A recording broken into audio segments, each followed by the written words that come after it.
4 अक्टूबर 2025। आसमां जैसे खुलकर बरस रहा था। हर बूंद में एक अलग ही कहानी थी। सड़कें भीग चुकी थी, हवा में ठंडक थी और दिल में हल्की सी घबराहट, क्योंकि आज का दिन था वो दिन जब मैं बनारस के लिए निकलने वाली थी। एक ऐसे सफ़र पर जो सिर्फ़ एक परीक्षा तक सीमित नहीं था, बल्कि मुझे ज़िंदगी की एक गहरी सीख देने वाला था। घड़ी में 11:15 का वक्त था और स्टेशन की ओर भागते कदमों में उम्मीद थी और डर भी। बारिश तेज़ थी, लेकिन शायद किस्मत भी उतनी ही तैयार थी। हमने ट्रेन पकड़ी वक्त पर और वहीं से शुरू हुआ मेरा बनारस वाला सफ़र, जो शायद मेरी सोच तक बदल देने वाला था। ट्रेन की खिड़की के बाहर नज़ारा कुछ अलग ही था। पेड़ पीछे भाग रहे थे, खेतों में पानी भरा था और मैं बस सोच रही थी कैसे हर सफ़र अपने साथ एक कहानी लेकर आता है। और इस बार कहानी मेरी थी।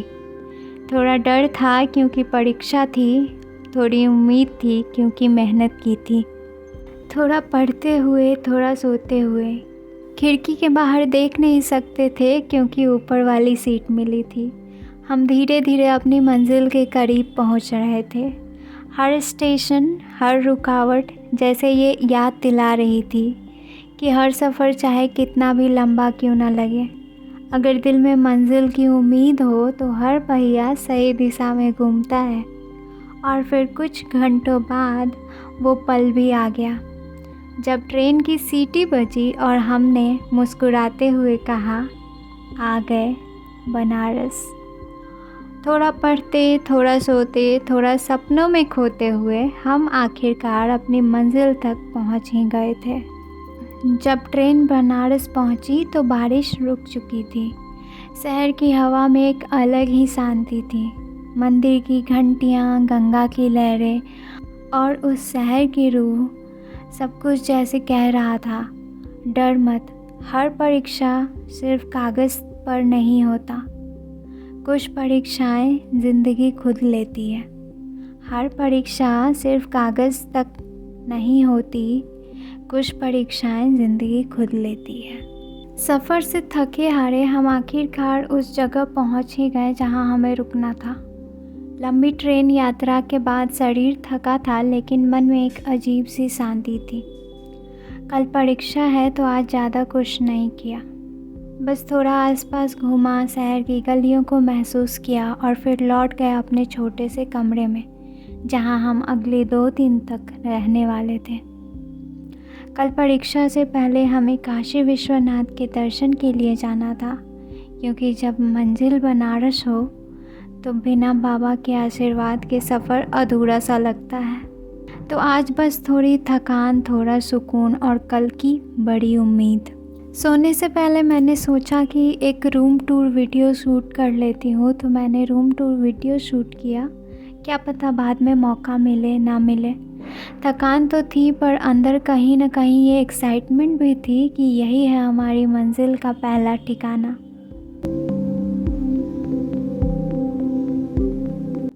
और फिर अगली सुबह 5 अक्टूबर 2025। सूरज अभी पूरी तरह निकला भी नहीं था और मैं मम्मी के साथ चाय की तलाश में निकल पड़ी। मुझे क्या पता था कि बनारस से लौटने के बाद मैं चाय से ही नफ़रत करने लगूंगी। हाँ, अब तो हालत ये है कि नाम सुनकर ही मन में चल जाता है। खैर, उस वक्त तो बस एक ही मकसद था, गर्म चाय मिले और दिन की शुरुआत हो जाए। चाय पीकर हमने बाबा विश्वनाथ के दर्शन के लिए निकलने की तैयारी की। पर यार, यहाँ के ऑटो वाले ना नए लोग देखे ना रहम खाया। 4 कदम जाने की भी इतनी कीमत मांगी कि सुनकर माथा घूम गया। सच कहूँ तो ऐसा लगा जैसे इंसानियत अब बिजनेस बन चुकी है। हर चीज़, हर मुस्कान, हर मदद, सबकी अपनी कीमत लग चुकी है। ऑटो वाले ने हमें कुछ दूर पहुँचाकर कहा, यहीं तक जा सकता हूँ, आगे आपको पैदल ही जाना पड़ेगा। हमने भी मुस्कुराते हुए सिर हिलाया और चल पड़े। थोड़ा आगे जाकर भीड़ में शामिल होकर हमने लाइन लगाई और लाइन में खड़े खड़े मन में एक बात आई, घर से बाहर निकलो तो बेरोज़गारी कितनी चुभती है यार। हर कदम पर पैसों की बात, हर सुविधा की अपनी कीमत। ऐसा लगता है जैसे सांस लेने के अलावा सब कुछ महंगा हो गया है।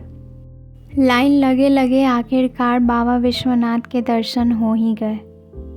उस पल जो सुकून था ना, वो शायद हर थकान, हर चिंता पर भारी था। वापसी में हम रिक्शा से लौटे। रास्ते में एक छोटे से ठेले से खाना पैक करा लिया। सादा सा खाना, पर दिन भर के भाग दौड़ के बाद वही सबसे स्वादिष्ट लगा। खाना खाकर थोड़ा आराम किया, फिर कुछ पैसे दिए और मैं तैयार हो गई अपने असली मकसद के लिए, परीक्षा देने के लिए।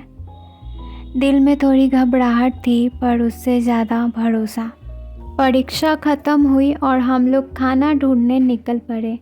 काफ़ी देर तक इधर उधर घूमने के बाद आखिरकार एक जगह खाया, फिर कमरे पर लौटकर थोड़ा आराम किया। 6 अक्टूबर यानी अगले ही दिन हमें फिर से ट्रेन पकड़नी थी। थके हुए थे, पर मन में सुकून था कि सफ़र पूरा हुआ।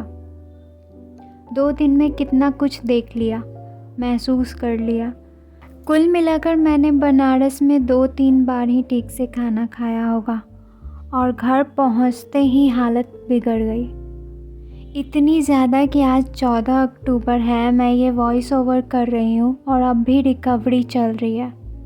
पता चला मुझे फूड पॉइजनिंग हो गई है और यहीं मिली मुझे मेरी दूसरी सीख। स्वास्थ्य से बड़ी कोई चीज़ नहीं होती इस दुनिया में। हेल्थ है तो ही ये दुनिया है, वरना जब तबीयत ख़राब होती है ना, तो ना पढ़ने का मन करता है, ना कुछ देखने सुनने का, और ना ही दिन काटने का। तुम स्क्रॉल भी नहीं कर पाते हो भाई बैठते बैठे। उन 5 दिनों में मैंने कुछ भी ढंग से नहीं खाया। खाना देख के उल्टी आ रहा था भाई।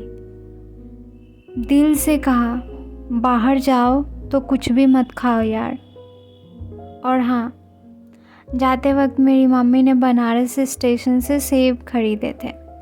कहा यहाँ के मुकाबले सस्ते हैं। वहाँ खाकर देखे भी थे, सब ठीक था। पर जब घर पहुँचे तो सारे सेब खराब निकले। तो ये था मेरा बनारस का सफ़र।